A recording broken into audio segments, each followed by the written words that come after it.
नंगौ रायजो नोंथांमोन बे भिडिअआ नोंनि मेगनाव मोदै गनो हागौ दिनै बे भिडिअखौ खोनायोबा नोंथांमोननि गोसो गोरबोआबो दिनै खांग्रिलांगोन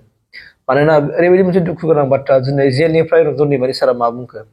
दैमारि सारा दिनै मा बाथ्रा बुंहरखो बिथांनि दिनै मोन्दांथिफ्रा माबायदि जानानै दं बिथांनि सान्थौ आरो सानस्रिफ्रा दिनै मा जानानै दं गासिबो बाथ्राखौ नोंथांमोननो होनो थांगासिनो दङ आङो मानोना बे भिडिअखौ नुनाय लोगो लोगो आंबो बिराद दुखु मोनदों मानोना बाथ्राखौ खोनानाय लोगो लोगो आंबो बोरैबा मोनदों गोसोआव मानोना बिथाङा जि बाथ्राखौ बुंदों थार बाथ्राखौ बुंदों बिथाङा गावनि जेनेखि स्पिरिट बिथांनाव जेनेखि स्पिरिट आरो बिथांनाव जेनेखि सेन्टिमेन्ट दं बियो माबायदि दं जों बेखौ जों दा बुंस'नो हाला बुजिस'नो हाला जों गतिके भिडिअखौ नायबाथाय जों बुजिनो हागोन ओंखायनो आं नोंथांमोननि गेजेराव भिडिअखौ होग्रोगोन बिनि उनाव रायलायगोन जेबो जानाङि जाथाया जेन बर'फोरजों जायो गासैबो खस्थ'खौ बर'फ्रा खालामो बिनि उनाव गुबुना इजियै खारबोयो दिनै एग्रिमेन्ट जानायनि उनाव आं बेखौ एकर्ड होननानै बुङा दिनै एनडिएफबिजों एकर्ड जानायनि उनाव एनडिएफबिनि दैदेनगिरिफ्रा एकर्ड खालामग्रा मानसि सिन्थायनो दिनै जेलाव थाबाय थानो गोनां जादों एकर्ड जानाया बोसोरबा जाबाय मा जाखो आं बेखौ बुंनो थाङाखै जे जेलाव थानायफ्रा बिराद दुखु खालामनानै दङ खालामा आदा नाब्लामोना दुखु खालामा बिसोरनो नांदों जेला हारिनि थाखाय सोमावसारदों जेला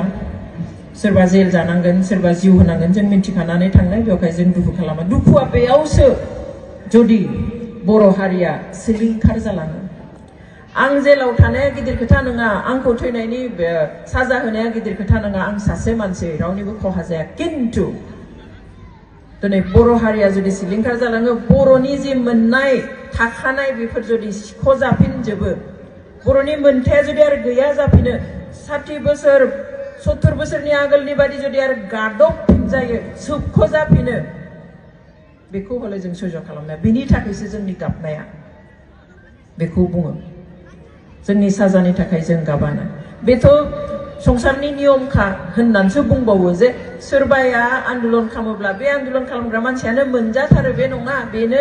बिबान मोनथारगोन बे नङा सोरबाया खस्थ' खालामबा सोरबायासो मोनजाखायो बिफाया खस्थ' खालामना गालांनायखौ फिसालाया मोनजायो स' जोंहा आपत्ति गैया सोरबा जानायखौ बिदिबो होनबावो जेब्ला जों गोसोखौ दुखु मोनो जेथिंबो खोमसि खोमसि नुयो रायज्लायनो गोसो जाया अब्ला जों जेलाव थाङो आंथ' आदानियाव आं सप्तायाव खनसे एभ्रि उइक आं थांखायो ओरैनोबा आं मालाबा थाङो ओमफ्राय आदाजों जेब्ला जिरायनानै घन्टासे सावरायो बिनि उनाव गोसोआ गोख्रों जाफिननानै फैयो बोलो मोननानै फैयो spirit for serving spirit of serving their own community own people गावनि मानसिखौ सेवा खालामनायनि बियो आखुथाय दहाय जोंनि चिफ गेस्टआ बुंलांदों जे जोंहा सिनाखिया बोरैमोन 1993 1993 मायथाइनि 29 एप्रिल हर गेजेर 1993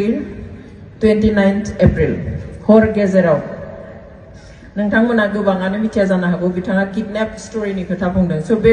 किडनेपआ मामोन एसे हयथ' मिथिनो लुबैयो बा आं एसे फोरमायनो लुबैयो 1993 मायथाइनि 29 एप्रिल हर गेजेराव आंखौ लाफानानै आंनि आदा सासे आरो फिल्म मेकार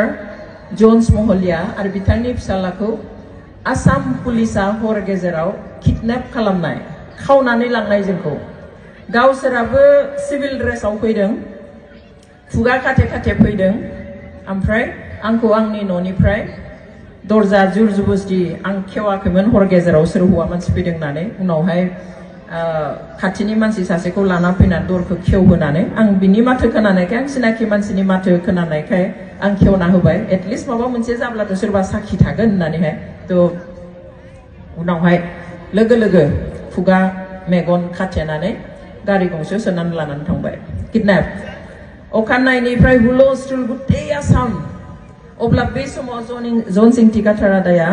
डिसिमोन गुवाहाटी कामरुपनि स' जि खालि हराव जोङो किडनेप जादों आंनि आदाखौ मालिगावनिफ्राय किडनेप खालामदों बाजैया रेलवे क्वार्टाराव थायोमोन रेलाव साख्रि मावनाय आंखौ आं बामुनि मैदाननि मोनसे न'आव आङो भारा थायोमोन बेनिफ्राय किडनेप खालामदों आरो जन्स महलियाखौ पुब सरनियाव थानाय बिथांनि भारा न'निफ्राय किडनेप खालामदों अखानायै हुलस्थुल जाजोब्बाय सारा आसाम सारा नर्थ इस्ट जे आसामाव फार्स्ट टाइमनि थाखाय गिबि खेबनि थाखाय सासे हिनजाव मानसिखौ किडनेप खालामबायनो लांखारबायनो कारण बै समाव हाथियार दैखांनाय माबाफ्रा संगठनफ्रा मानसि किडनेप खालामो किन्तु हिनजाव मानसिखौ मालाबाबो आखाइ होआखै हिनजाव मानसिखौ मालाबाबो किडनेप खालामाखै तो बे बाराव सोर संगठन फैखो जे हिनजाव मानसिखौ लानानै थांबाय अनजालि दैमारिया किडनेप जाबाय आं अब्लाना बरमा कलेजाव हाबहांबायमोन आं अल इन्डिया रेडिअ'आवहाय आङो बर' निउज रिडारमोन तो दावराव जाजोब्बाय सारा आसाम मा जाखो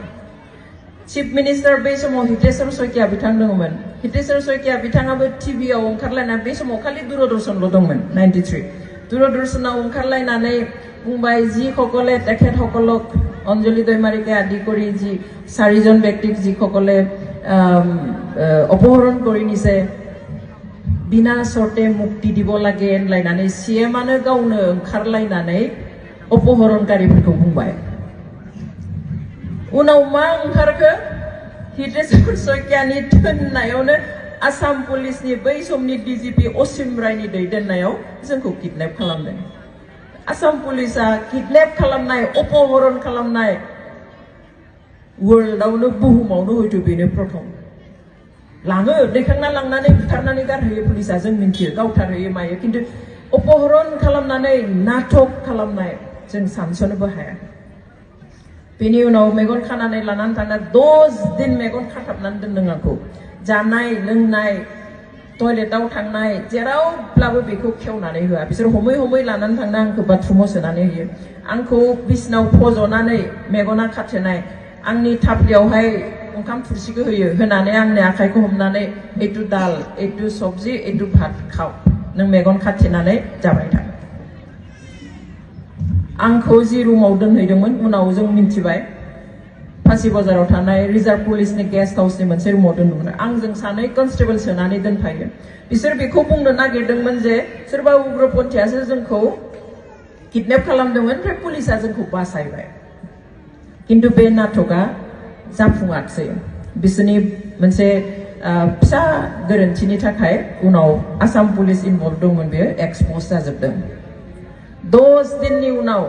10 दिन बिदिनो हावा रावा आसामाव रायजो राजा जोंनि बर' नोंथांमोना भिडिअखौ नुखाबाय डक्टर अनजालि दैमारि बायद'आ एबा बिथाङा दिनै बुंथिनानै होदों जे दैमारि सारा दिनैसिमबो सोंथिनि उनावबो जोबथेसालियाव जोबनानै दं आरो बिथाङा जुदि बिथांखौ जेनेबा जाखि लोगो हमनो थाङो अब्ला बिथांनि स्पिरिटआ दिनैसिमबो खमायाखै बिथाङा जे बाथ्राखौ बुंदों सोरबाया माने बिफांखौ गायोब्लाबो हयतो बे बिफांनि फिथाइखौ मोनजाया जानो हागौ फिसाफ्रासो मोनजाया जानो हागौ बे बाथ्रा बे रेलनि बाथ्रा सोरबाया माने आखाइयाव हाथियार हमनानै माने दिनै जाथिनि थाखाय नांनो हागौ खिन्थु थैलांनोबो हागौ खिन्थु बेखौ बिथाङा मोनजालाबो जानो हागौ खिन्थु बिनि उननि जेनेरेसना निसय मोनजालांगोन बा सोरबाया मोनजागोन बे बाथ्राखौ बिथाङा बुंदों लोगोसेनो बै समाव अनजालि दैमारिमोनखौ जे किडनेप खालामनाय हितेश्वर शइकिया जेनोखि आसामनि सिएममोन बिनि बाथ्राखौ बिथाङा दिनै स्पष्ट भाबै फोरमायनाय होबाय नोंथांमोना गासिबो खोनाजोबखाबाय गतिके दिनै आङो बयनिख्रुइबो बिराद गोसो गोरबोआव नांहाबदों होनना बुंदोंबा रन्जन दैमारि सारनि बाथ्रा रन्जन दैमारि सारनि जेनोखि बिनि जे स्पिरिट गोसो सिंनि स्पिरिट बेखौ आं जेब्लायबो सेलेक्ट खालामो खुलुमबाय दैमारि सार नोंखौ गोसो गोरबोनिफ्राय जेरै आं खुलुमनाय जासिगोन